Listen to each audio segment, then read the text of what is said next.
Oh my goodness.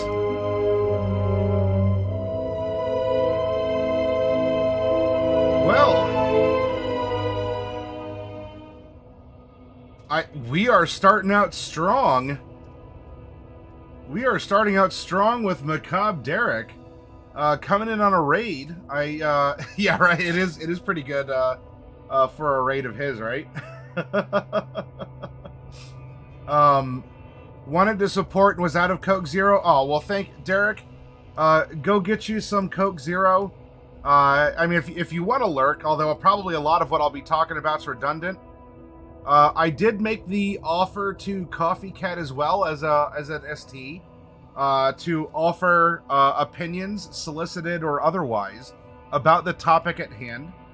As you've run a vampire game or two in your unlife, and if you had any insight or even corrections in the case that maybe I get something very wrong, terribly incorrect. Check me. But welcome to Derek and everyone who came over in his raid. I don't know, Thantos. It's a little bit of both. I think. So tonight we are going to continue our storytelling exercise by discussing the city in which your story takes place and reinforcing that it is a character in itself.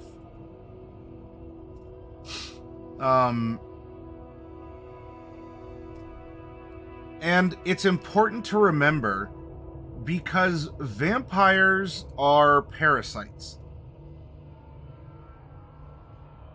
off of primarily humans. Some are parasites off each other, and some are parasites off of animals.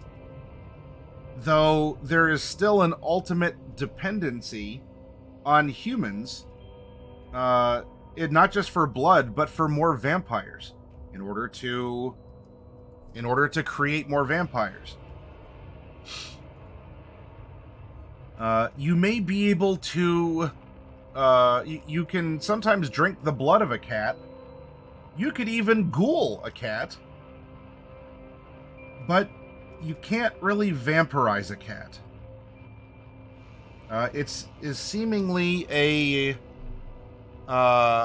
unique human trait.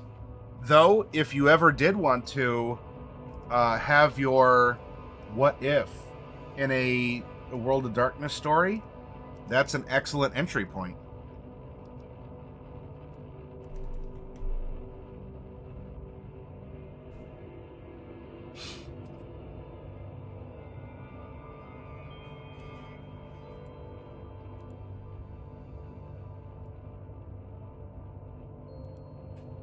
Does it make humans parasites for drinking cow's milk? I don't think it's quite the same. It's close, but not quite the same, Woden.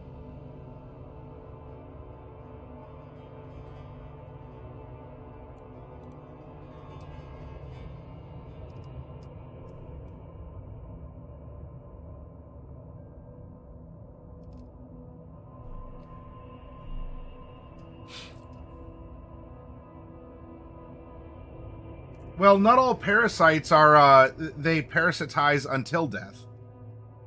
I mean, a tick will eventually fall off after it's engorged on your blood and has enough for eggs and to reproduce. So it's taking sustenance and using us as hosts for them. But anyway.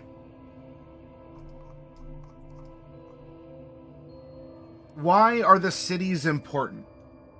Can a vampire not live in the countryside? You know, is there not fresh night air to not breathe? Is there not a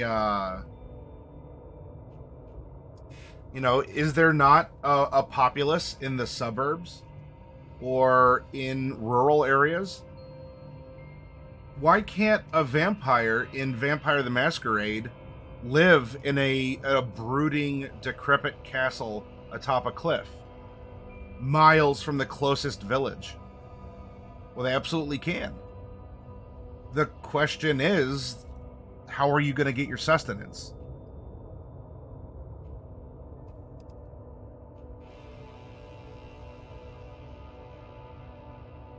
Hey, VPN, drain them all. In the instance of the brooding castle above a village, be that Ravenloft over the village of Barovia or something else, in those times, it might be easier to herd the cattle, the kine, let alone you having very potent supernatural powers. But the systems were not necessarily in place that might as rapidly communicate, "I need help," as these do in modern knights. A vampire could afford to swoop down into the village and abduct someone. And, it's not that they wouldn't, they wouldn't be missed, but what could have happened? It could be left to rumor and superstition.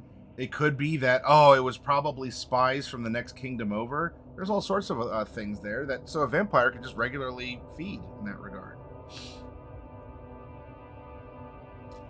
There's most definitely vampires in rural areas, says GMV. How do you think we got the term redneck? But it does become an issue of if you live in a modern a town or a village of 2,000, even 6,000 people, maybe even 10,000.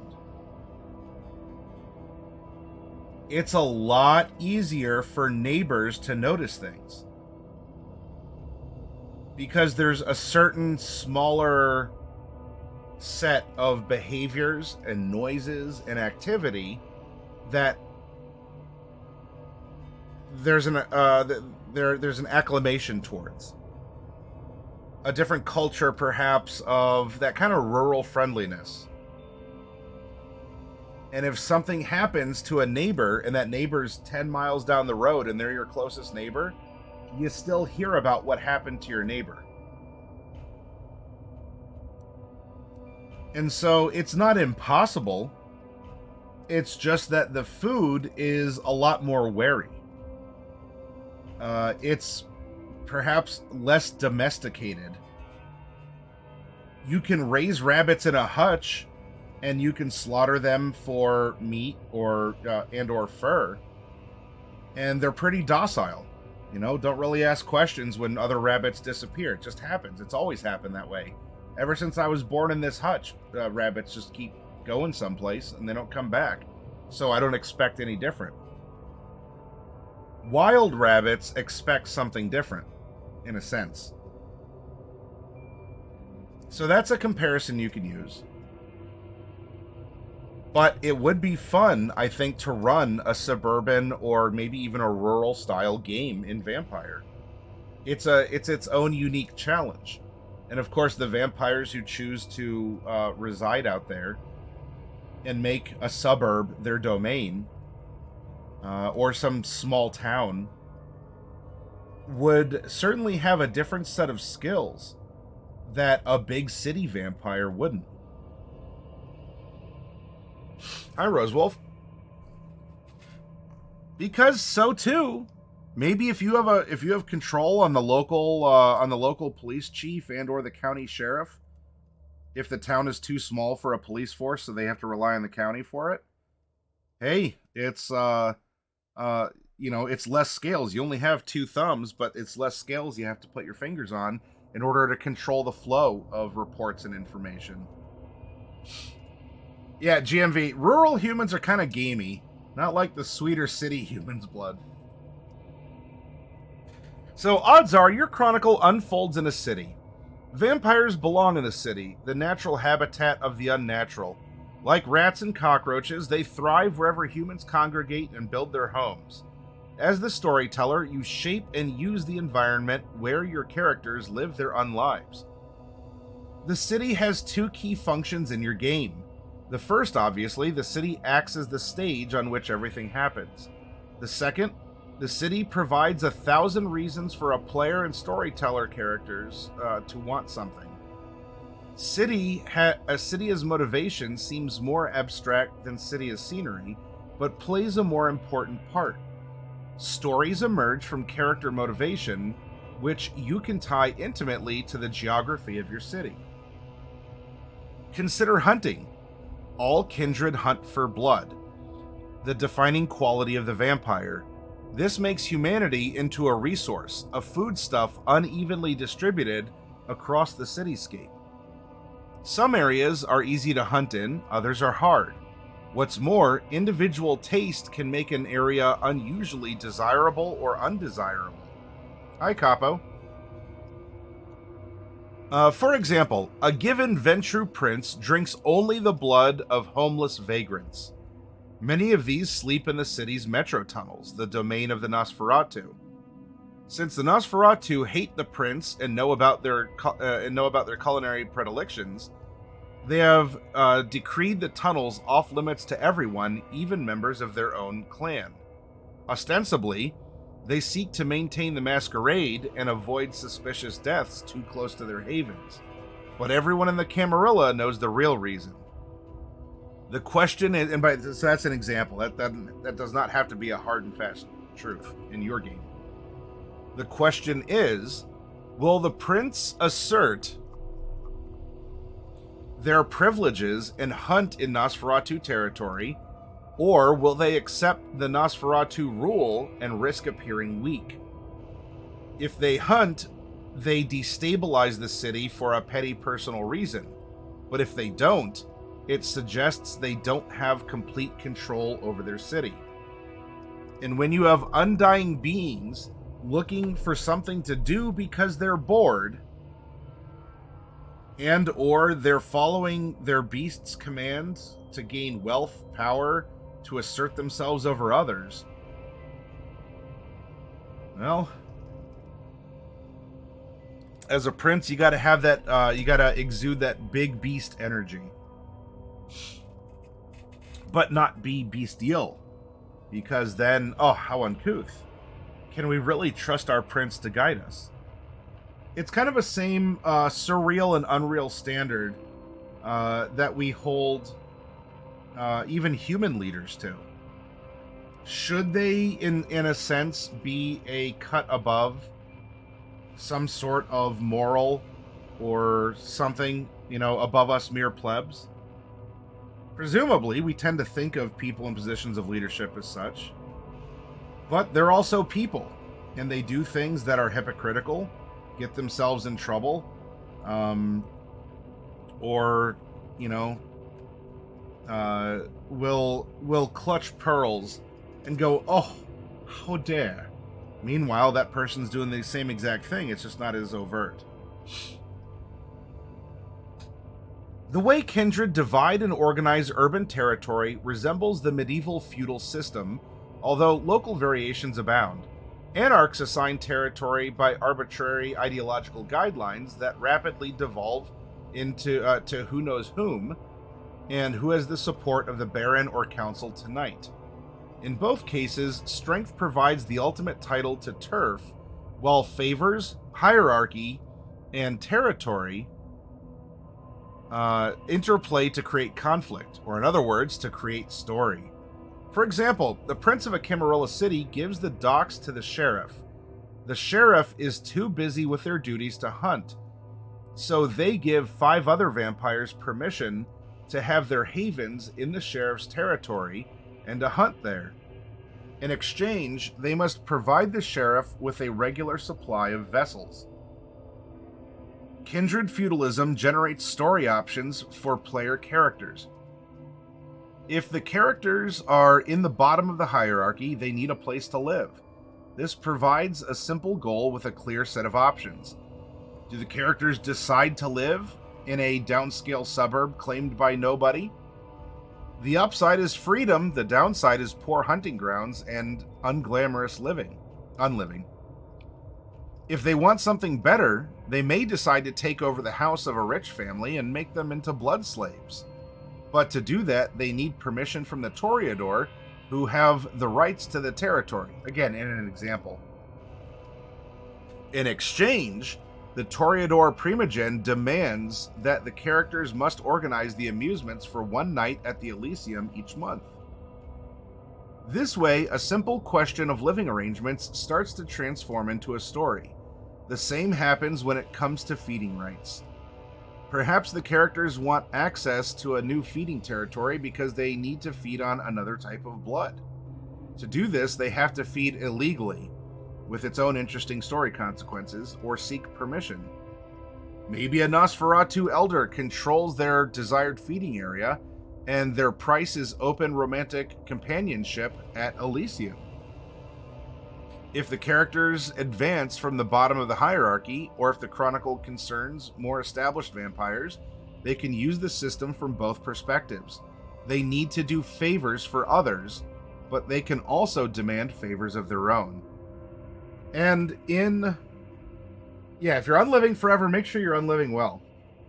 And make no mistake, vampires do in fact use, legal tender, cash, maybe some even use credit cards or things that are also more traceable or leave a paper trail.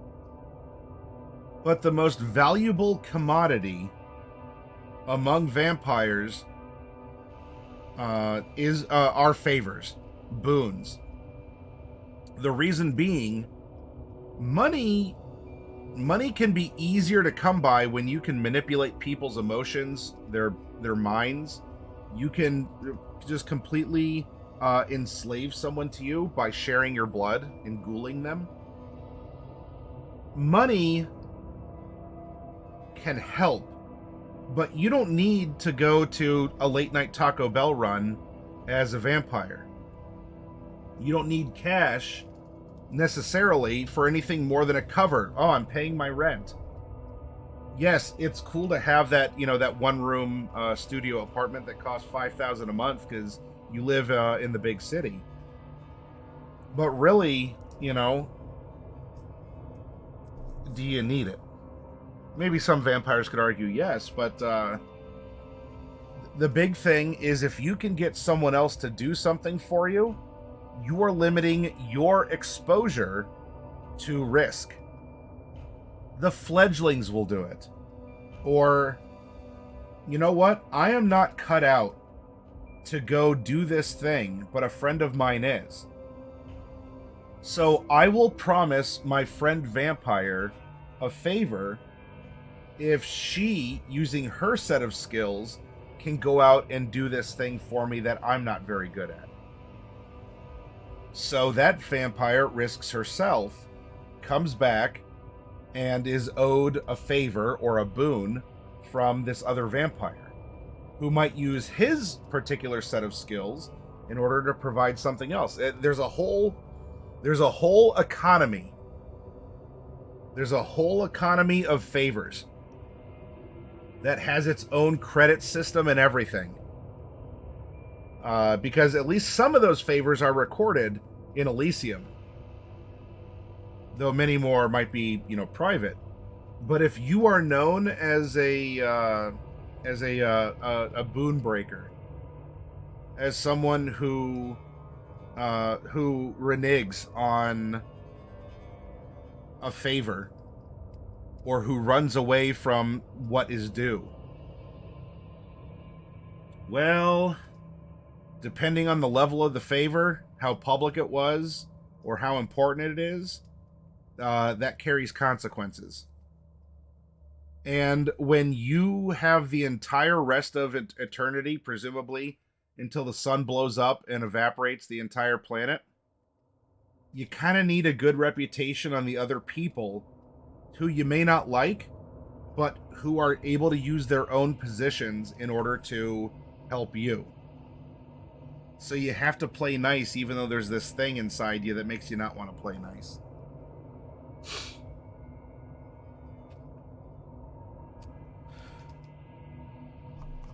So cities are broken up into domains in different ways, and I'll show some real life examples of that here.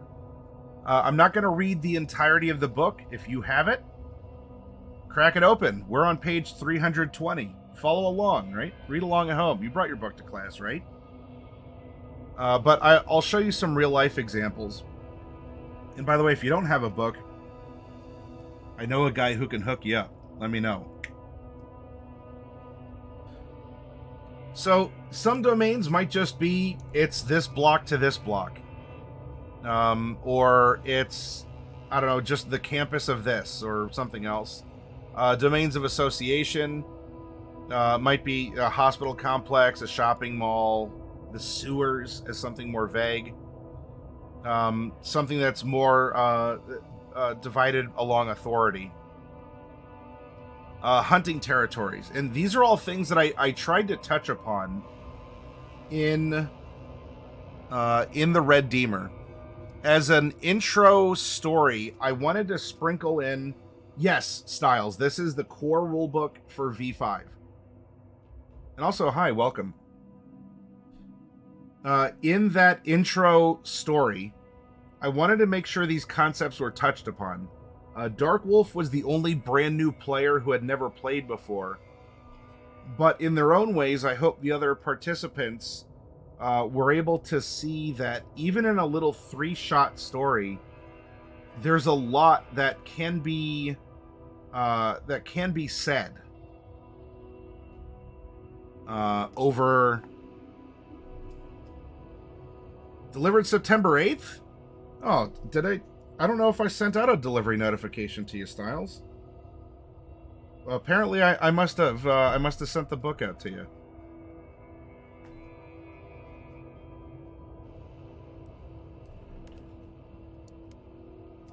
It's okay. I get it.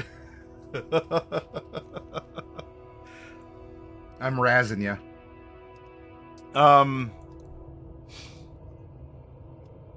So hunting territory was a notion that was brought up. By Eli during the first visit to Elysium, right?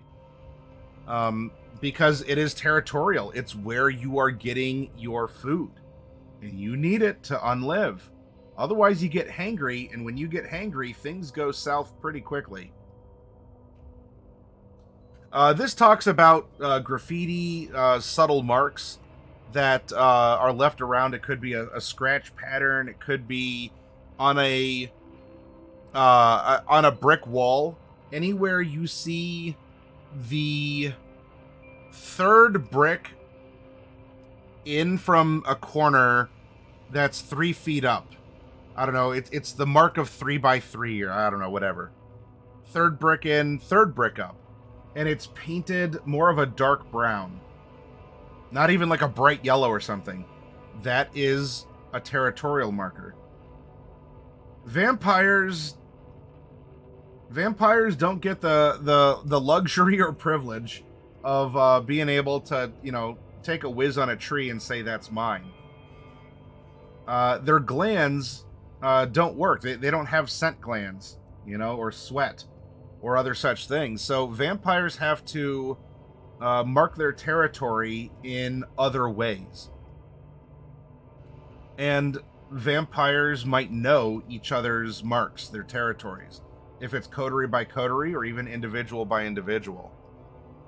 So there's ways you can communicate. This would be kind of like in D&D, this would be a little bit like a trail talk, or something where your ranger or your druid might scratch the bark on a tree, and only other rangers or druids might know that particular scratch mark means danger ahead, or something along those lines.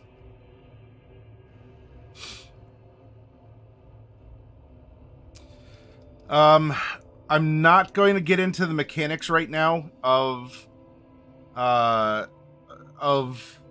city, because right now I just want to talk about the story of the city. This is something that you can implement if you don't want to play with this, and you just say, the city's the city. or it's just sort of on the fly, you don't have to include this in your map or your layout of things.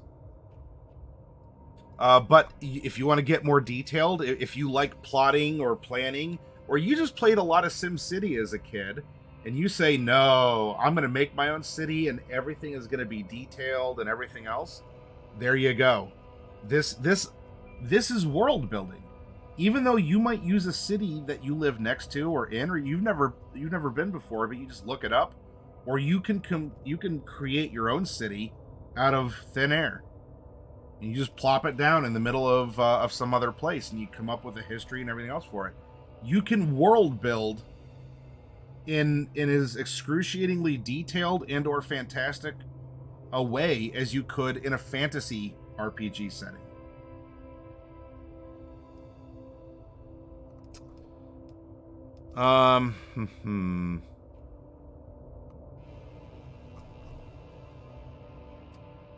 So this is also talking about 3,000 mortals per vampire to conceal their depredations. Thus, a coterie of 3 to 5 vampires should have at minimum a domain of 10,000 people. So you might get 1 or 2 vampires that live in a small town and can get away with it. They know the area, they know the people, and it's the right size of available resources. But if you get 3 to 5 vampires rolling into a suburb, they don't know the practices, they don't know the locals or the customs, that can be super disruptive.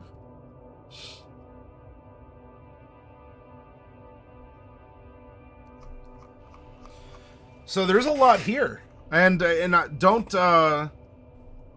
forget the sidebars. Just because I didn't, I'm not talking about those right here. This book has a ton of great examples to back up the rules written on the same pages. So it does talk about blood and hunting. Ways that you can map your territory. The storyteller should design their city for the story, not the other way around. Set up domains, hunting grounds, and other aspects of the vampire ecology to drive as much action, plots, and drama as possible. Then use the city's physical aspects to reinforce what you have already decided. The result, a rich environment for the players to experience, one that supports the atmosphere you want for your chronicle, and provides a dynamic setting where things keep happening. To start with, map your local vampire territories as a quirky patchwork of historical accidents, bad policy, and purposefully divisive leadership. The better the city works, the less conflict, i.e. story, you have. Infuse your city with as much strife as possible. Perhaps start with method and reason, but leaven it with selfishness, egomania, arrogance, and greed. Vampires don't divide turf to benefit everybody equally, not even anarchs. Perhaps especially not even anarchs.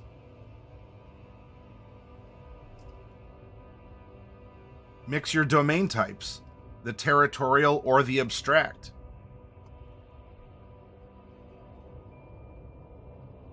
Impose a system, then break it.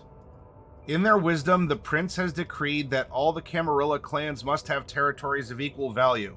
The seneschal lays them out carefully, and the sheriff walks the bounds to ensure fairness. The prince has also decreed that no Malkavian may feed or nest anywhere except in asylums, and he reserves medical blood banks for his fellow Ventru. The resulting sense of grievance and unfairness motivates both player characters and supporting characters into all kinds of action. Which I don't think... Raven would have been the closest kind of to understanding this, but the opportunity didn't fully manifest or get realized. But you were close, Raven, if you're still out there. In an anarch city, the commune rules that the old abandoned amusement park is off limits to all kindred. Why? They're not telling. In another regnum, the prince allows a seemingly inconsequential neonate a massive personal feeding area, much to the neonate's bewilderment. You have the entire You have the entire golf course and the housing units surrounding it. Wow. Why? It's yours. Oh. Meanwhile, there's like a werewolf living on the grounds. Incorporate history.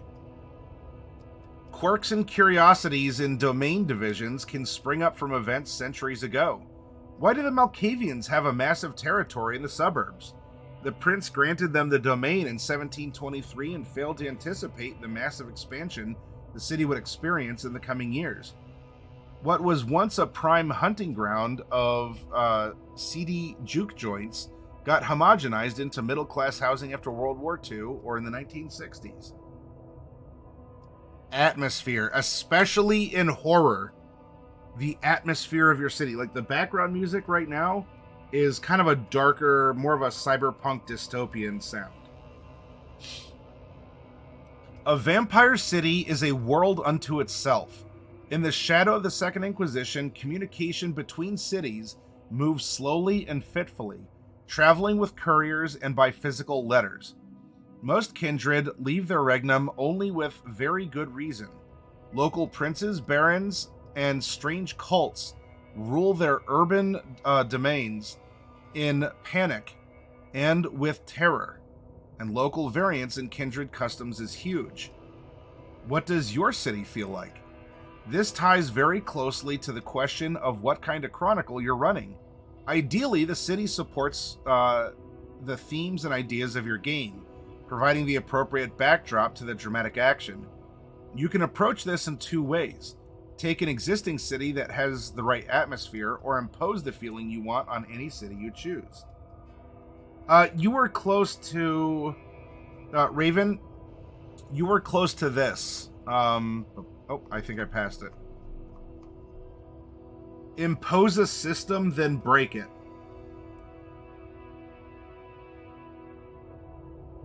I feel bad because there was a lot that was kind of left on the table for everyone to discover in the Red Deemer. Maybe one day I can go over it with you all if any of you are ever curious about it. But if you're like, nah, I enjoyed it, I'm good, I'll let it lie. What does your city feel like? Oh yeah, so we're doing that. Consider a tragic game of vampire romance in which undead corruption inevitably dooms every relationship. Why not set it in Paris, the city of love, or Venice, the city doomed to sink into its own filth? Sure, these are cliches, but from the inside, cliches work very well. When imposing your own atmosphere on an existing place, it's all about choosing the elements you want and sticking with them. Vampire the Masquerade already does this very effectively in one powerful way. Virtually every scene takes place at night. It has an in-game cause, but it also ensures that players shroud the setting in darkness throughout. More specifically, if you want to underline the corruption and degradation of age, set scenes in decaying industrial buildings. Get variety from types, actual ruins and blighted brownfields, desperately repurposed lofts and failed renovations, and still functioning but dilapidated and obsolete factories.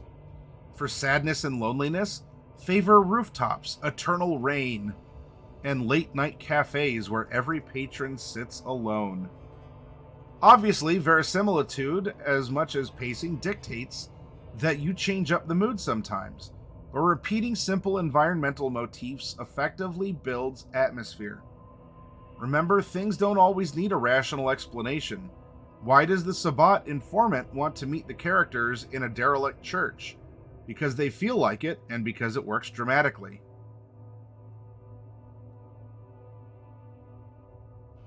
Vampire parasitism.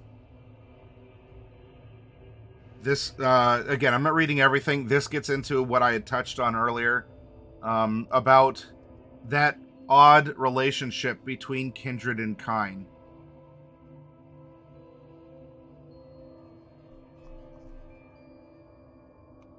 There might be elements of overhunting.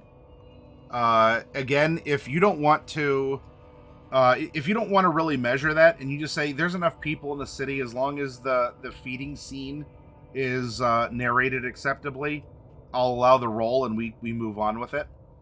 Where every night is just that desperate struggle, and every night is a feeding scene. Play it how you want.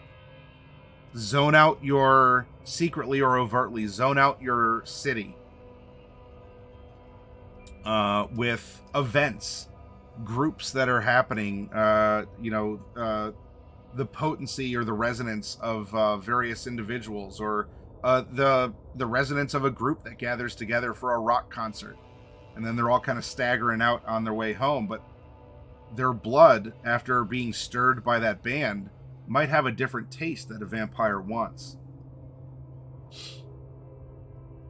Lore bombs are great.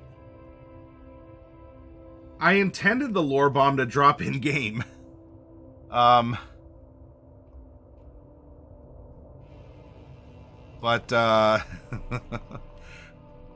don't know. We'll see. So, what's a quick start? Before we even continue, you say, all right, I get it. And you know what? You have a city in mind, whether it's fictional, a real one, or a fusion of the two. Where, in fact, it was just above Kragar. You were talking about a bunch of cities. You were talking about Butte, or was that DQ? One of you was talking about Butte. Oh, yeah. I'm sorry. DQ is saying Butte is interesting. Something about St. Patrick's Day. My wife worked in a motel there. People would fly in from Ireland to celebrate in Butte. Then they would leave, make reservations the next year. So Butte, it was both. Okay. So you all have been to these cities. And you might have ideas for how to have, Butte in the dark, or Butte by night, I guess. You just got to watch out, because a Butte by gaslight might be,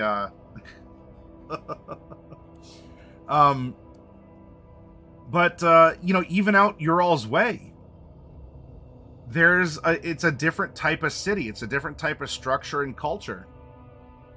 When I was in Peru, I was in Lima, the capital of Peru. Up in Ohio, it's Lima, but, down in Peru, it's Lima. Lima does not have a storm sewer system because it's in a desert. So the sewers of Lima and the way that you would operate as a vampire in Lima, despite it being a big city, it is a capital city, is going to be different, because if you require, underground subways or sewer systems that aren't just going to be like that one scene from Aliens with Bishop. If any of you have seen Aliens, you know what I'm talking about. If you want the big tunnels and all that, you're going to have to go to a city that gets a lot of rain, that has a lot of the overflow, that needs to course that water, or has such a population and a geology that allows for subways. But if you go out into, out into the desert, I mean, Kragar, I do not know offhand, in the area where you live, if I'm walking down a sidewalk on the street, am I going to see holes in the sidewalk that stormwater flows into? I mean, maybe. It's not that deserts don't get water, and maybe they're necessary because during storm season, yeah, it's not all year, but you get a ton of water and it needs to course through. But it also may be the case where that city, that area, doesn't need a storm sewer system.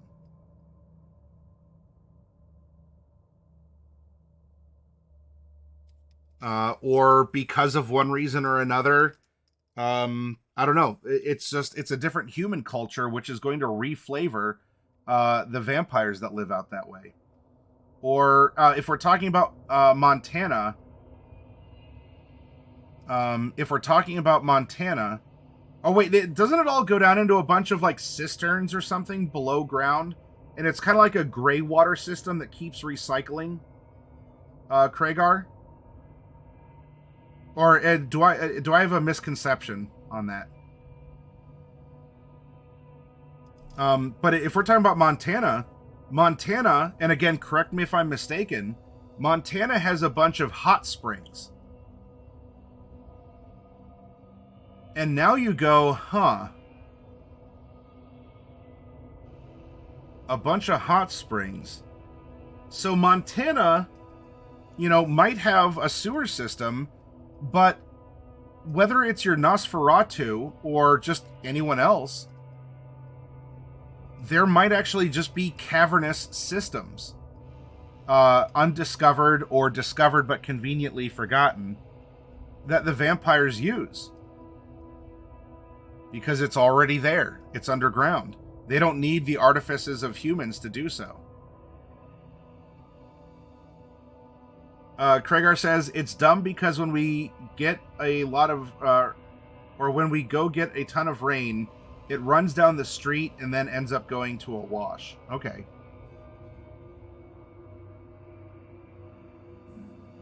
Pardon me. So, no, they're mostly smaller drains that go to natural washes, dry most of the year. Yeah, okay. So you want to play Vampire, not fiddle with urban planning. Let's get your city started as fast as possible. Step 1, choose a city. Is your hometown a city? Use it. If not, use a famous city that's easy to fake from pop culture and media. London, New York, Tokyo, or one you have another vampire book about. Or make up a mid-sized American city that looks like cities do on television shows filmed in Vancouver. There is a sense of self-awareness written into the book.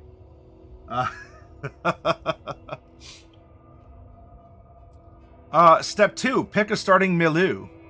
Does the coterie hang out in biker bars or nightclubs? Do they rule the underside of middle-class comfort or a public housing hellscape? Start with those locations in that district. Figure out how the Kindred affect things there and how your story's themes manifest there. Step 3, insert your chronicle. Go back to your chronicle designed for some quick sects play. Did you want a lockdown Camarilla City, an Anarch free-for-all, or a town without elders where it's every clan for itself? Just quickly sketch where the power players hang out and where they might rumble. Step 4, meet the neighbors.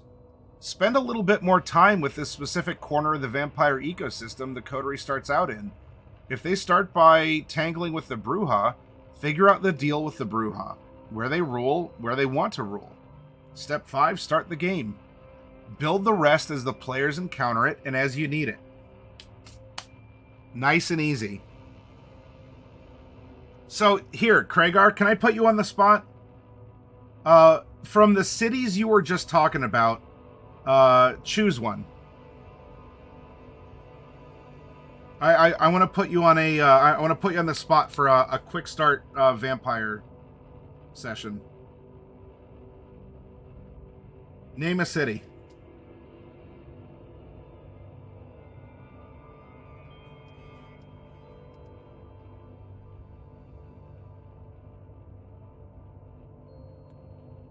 If they don't choose, I'll take Winnipeg.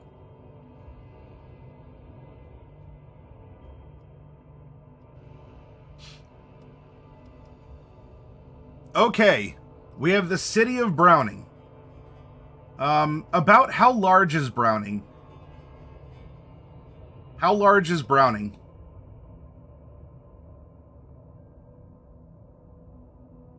10,000? 100,000? 500,000?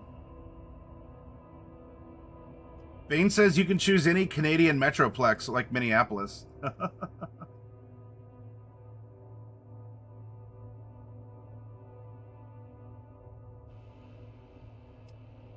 Styles, if you would actually like to see a vampire game take place in Seattle, I would urge you to go check out Chief's Den. Around 2,000.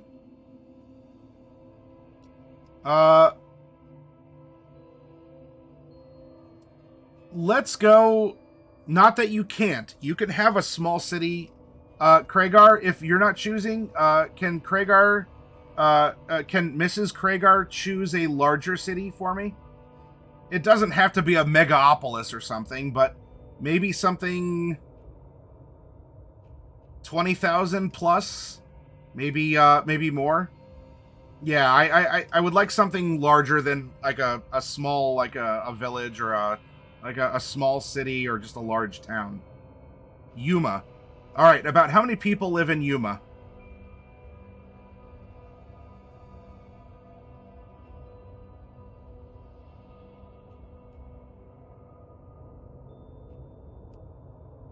$80,000. There we go. All right, is Yuma also like you said, dry most of the year, with like washes, or like the storm sewer system, or it just goes out to washes in the desert?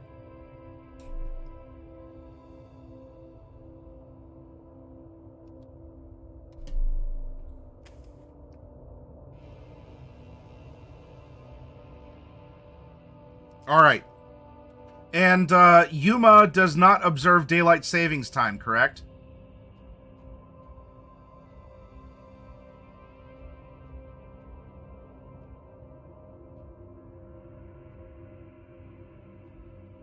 Yeah, maybe not even that. It's right. Just I'm spitballing some questions real quick, Kragar.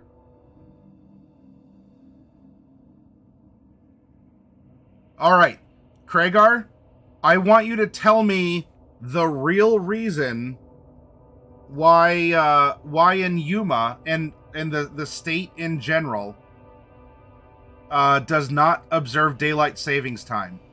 And this is the reason.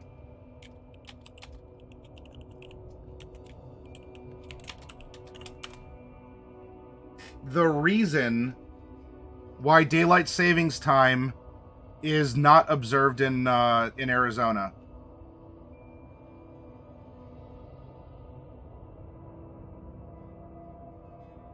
And I don't want to hear what I can look up in whatever, a newspaper or Wikipedia or something. I want the reason. I want a fantastic conspiracy theory. I want some kind of vampiric, supernatural malevolence.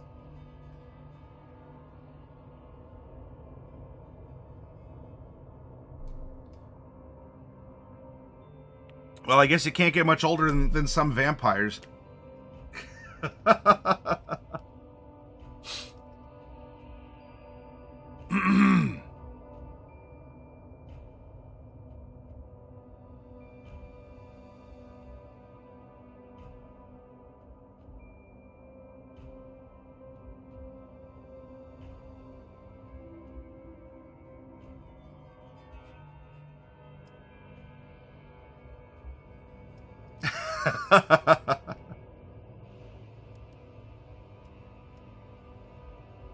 Can't even think of anything fun. I'm a lame brain. All right, Kragar, we are going to turn you into a conspiracy theorist.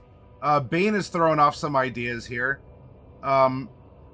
So let's say that the Kindred out in Arizona, and, of course, Yuma being out there, Arizona is a retirement state, right? Good dry heat. And so there's a human population, especially of elderly, down that way. Now, Kragar, I don't know if Yuma especially is a retirement style city.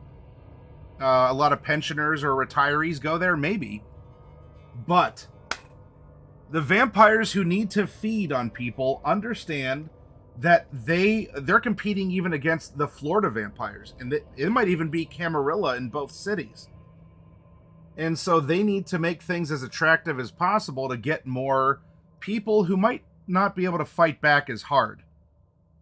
And so daylight savings time is just something that was influenced by vampires through the state politicians in order to make things easier on the retirees who go down that way for their health. And also, man, how did that rumor start that the air in Arizona is super healthy? It's a nice dry air, good for the lungs, really great place to retire. Sounds like an excellent marketing scheme. So now we have vampires, Arizonan vampires, marketing their, like, are drawing. Why go out to the humans when the humans can come to them? All of the health benefits, all of the whatever, right? There's a few spots in town that are in a growing section that, so that would be smart, not the main part of town. Okay, so maybe that's not Yuma. Is Yuma known for something else then, Craigar? Industry? Is there like a big software something? Is there a big solar energy plant that has probably ironically been developed by vampires to assert control? A short drive from Quartzsite, which had a yearly explosion of people who are really into rocks. I'm sorry, gems and minerals. Ah, okay. And you know what? There's probably a lot of prospecting caves and other things out that way too. So, and you know, all the washes and such. Perfect. We can lean into this.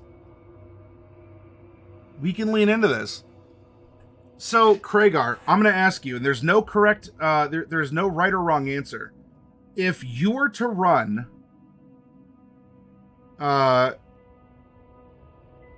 Yuma by standard daylight, not daylight savings, Yuma by standard daylight time.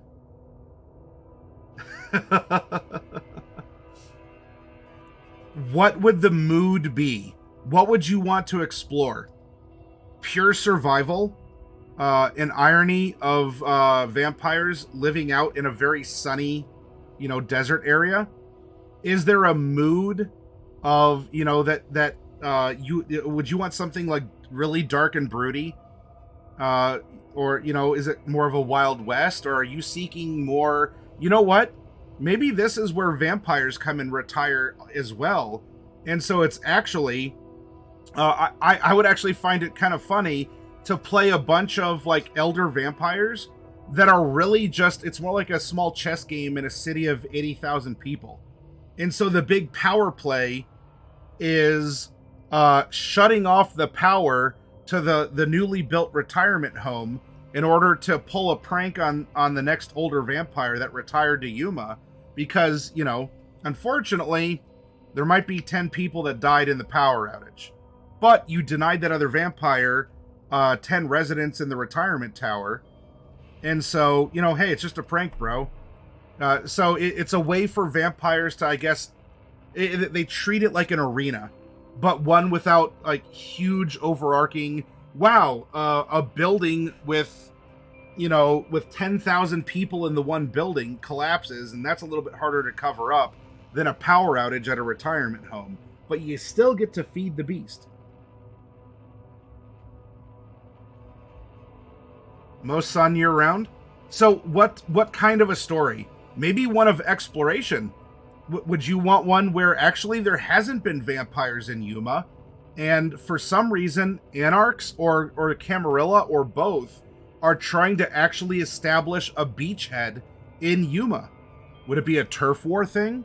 What's the mood of the story that you would tell in Yuma?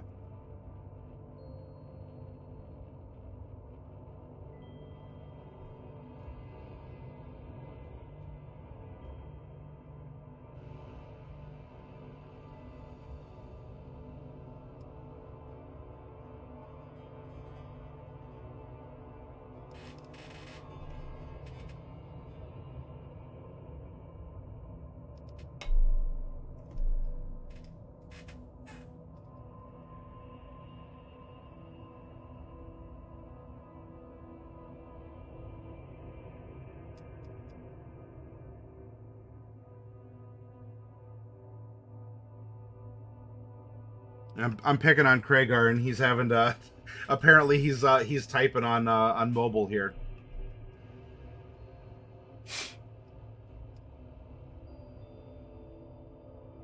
Control over a border town, ease of access to things you can only get in Mexico. Beautiful. Beautiful. Hi, Clicker. Well, Clicker, hopefully we can help settle you we'll get your creative juices flowing, and you can get your mind on something else other than what was getting you worked up into a panic attack. You know you're welcome here. You can sit back and lurk. You can ask questions or participate as much or as little as you would like. But good morning to you and welcome.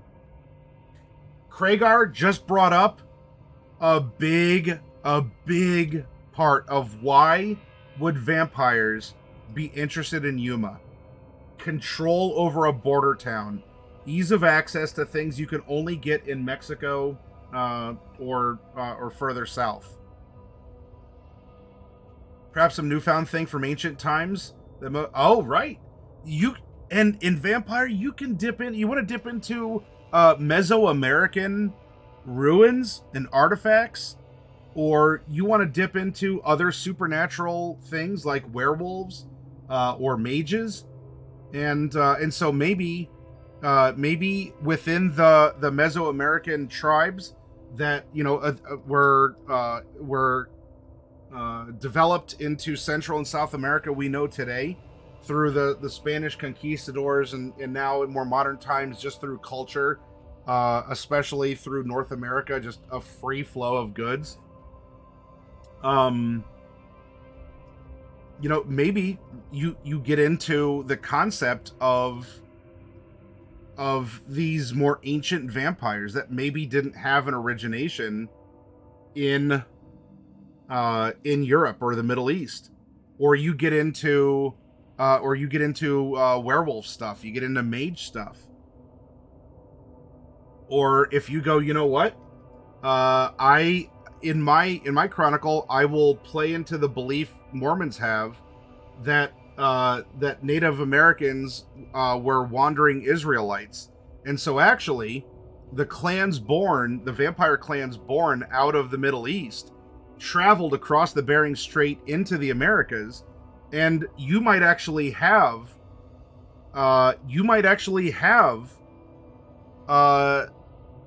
Banu Hakim by a different name because the bloodline shifted. You might have a let's see, so if we're talking about everything moving coming up, you might end up having I was going to say a Cappadocian. You might have a Toreador or a Ventru that came up, if you want to lean into that. Or simply, it was a, they're caitiff. There's not exactly the established clans like there are elsewhere, but there are vampires among them. Or something, right? Have fun with it. Lean into superstition, lean into takes in our real world that you put this world of darkness filter over. And what would the supernatural interest be in a border town? It's not just, produce or whatever, like car parts or whatever else is traded up from Mexico. There's also the trade in people. There's coyotes. And for vampires who have questionable morals, it would be easy for them to arrange a truckload of people who nobody cares about or doesn't get reported on official papers as going missing. And so in that case, we're not talking about drug dealers bringing cocaine up from wherever or anything like that. We're talking about vampires who are actually just taking people and feeding them to the other vampires. They are a supplier. They're a dealer, just in people, in kind. And not in what the mortals would have otherwise. Hi, diadems. A lot of bloody rituals down there. Yep. And you can play into that if you wanted to. And so in that case, you have maybe something like a instead of Breaking Bad, it's Breaking Vlad.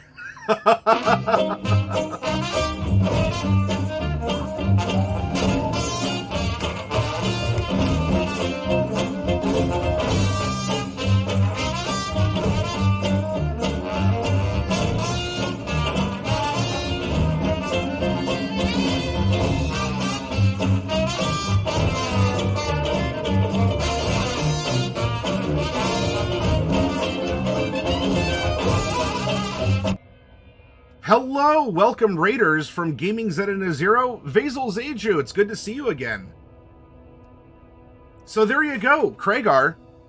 You just laid out a perfect premise to run your own Vampire the Masquerade chronicle set in Yuma, Arizona. It is a control over a border town that not only can you explore humanity or the lack of it with the importation of people. And if you want that, and or you say, you know what, I would rather just keep it mystical and cryptid and everything, and you lean heavily into the cryptids and the unknown, you explore fantastic sites of Mesoamerican ruins and artifacts, you can do that too. Or you can almost have a parody of some tourist board of, come to Yuma, retirees, come to Yuma, it's a great place to live, even though that's where they come to die, and especially at the fangs of vampires as living vessels of food that maybe end up all those retirees and everything. The old man McGillicuddy retired from his mansion way back at home. Of course, that mansion's still at midnight. You swear you can still hear him walking around. Goes down to Yuma. Man, there's this young lady who just starts hanging around. Maybe as a retired businessman, very successful. He has a lot of trouble sleeping even in his old age, is often up at night. And so too is this beautiful young woman, who seemingly can resonate with the sensibilities of a man his age. She's just an old soul. And one who impresses upon him in a way that, you know what?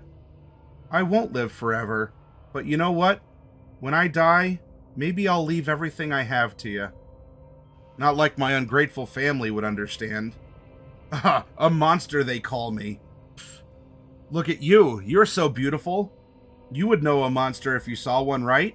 Mm-hmm. That's fine. I'm gonna will everything I have to you, my darling. Oh. And wouldn't you know, old man McGillicuddy mysteriously, passes away peacefully at night in his sleep. And the poor widow is now left with millions of dollars and a claim to industry back in wherever. Oh, whatever will she do? Except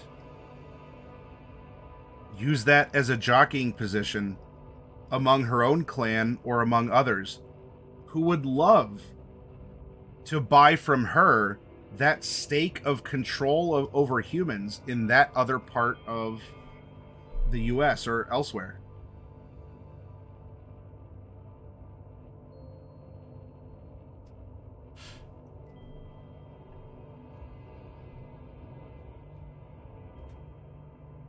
Oh, well, Vazel, I hope that you get better, my friend.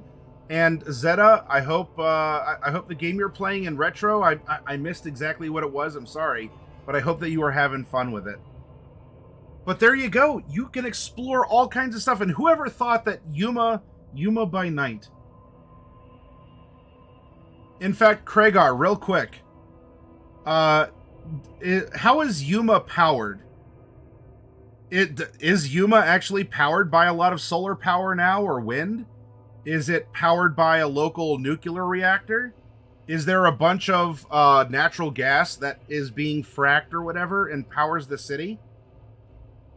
How does Yuma light up at night? In fact, out that way, isn't there a uranium mine or something? I might be thinking of some other place. I know there's Yucca Mountain, which is a whole other thing. I thought there might have been a uranium mine out that way. Bane says she knows all the old songs. She just keeps saying her grandma used to play them when she was young. And she would have gotten away with it too if it wasn't for you damn kids and that bloody dog. Old man McGillicuddy was the ghost all along. Hydroelectric. You know there's going to be a vampire or two hiding out in there. Yuma by Waterlight. Or whatever. Don't know about uranium mine. All right, Kragar, the last step. I want you to give me a name. What would be the name of your chronicle set in Yuma? Hey, Chosen, good to see you. Welcome back. A desalination plant. Ah, more opportunity. A lot of salt as well as a result of that. Could be used in things. Supernatural or otherwise. You know, no one ever checks a truck full of salt. And when vampires don't need to breathe, maybe they sell that salt up to the northern states that get a lot of snowfall. And so vampires will use the salt from the desalination plant. They'll crawl into the back of the salt truck. They'll ride the entire way, day and night, up, and then they'll get out. Oh, excellent, Chosen. Well, thank you for joining us after it.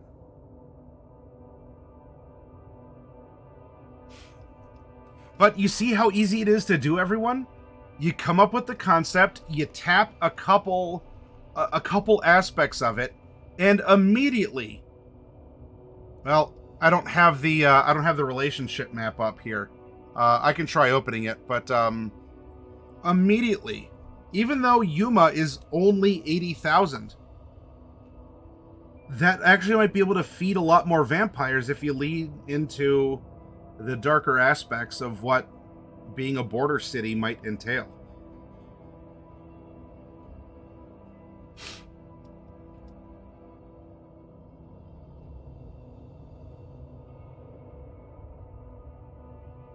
All right, so Kragar has promised to run a game of Vampire the Masquerade. No, I'm not.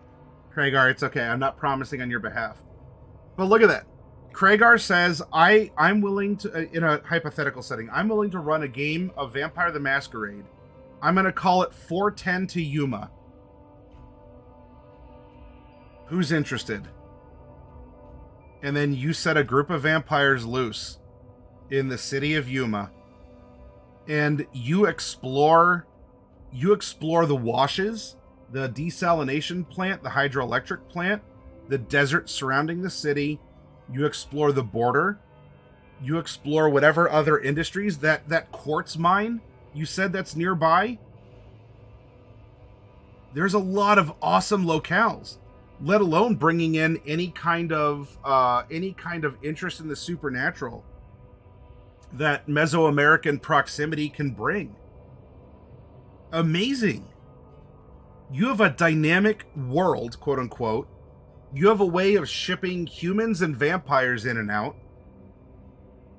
You have a way to draw other humans in, let alone vampires who might be drawn there, if not for retirement, because you want a little cheeky fun, in parallel.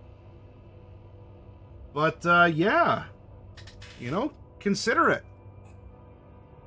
And then you use your experience with what you know, and you fill in the gaps with what you don't, or what you suspect happens. And you go from there. And you know what? If Yuma doesn't have a solar power plant, and you think it's a delicious irony to have one built in your version of Yuma, and on top of that, the solar power plant is owned by a Malkavian, then do it.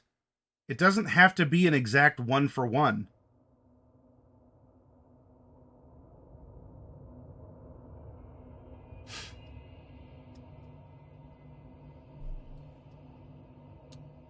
Well, Chosen, more specifically, if you're looking for stuff for D&D, there's a lot of workshops that are in our archive on our Discord.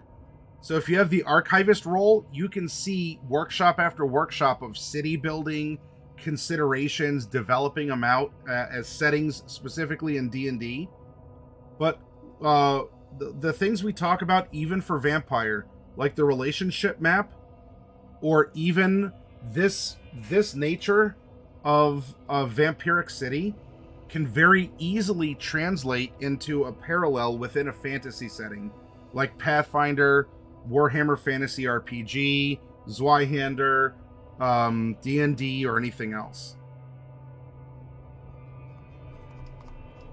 So we just used the book. It's pretty easily laid out, and it says a lot of things that might seem obvious, but it brings it up so you have a reference point. You can put it against other reference points and flesh out, what does that mean? What does that mean for you?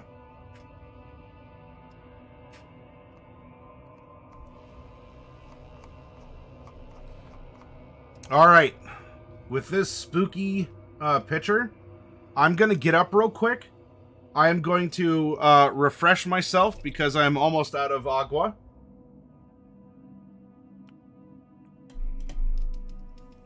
And when we come back, I will talk about, like we did a quick example with Kragar. I'm going to show you my process for Cleveland. And if Derek and or Coffee Cat are still around, maybe we can get other storytellers' opinions about cities and what they have done and explored and wanted to develop from their own city. So stay tuned. And we'll have some more fun as we delve into things that maybe you didn't know about Cleveland, or ways that you can find out histories about your own city that you want to run, or at least inspiration to come up with a one of your own, one that doesn't exist, but you set it someplace that does. So hold tight, and I'll be right back, everyone.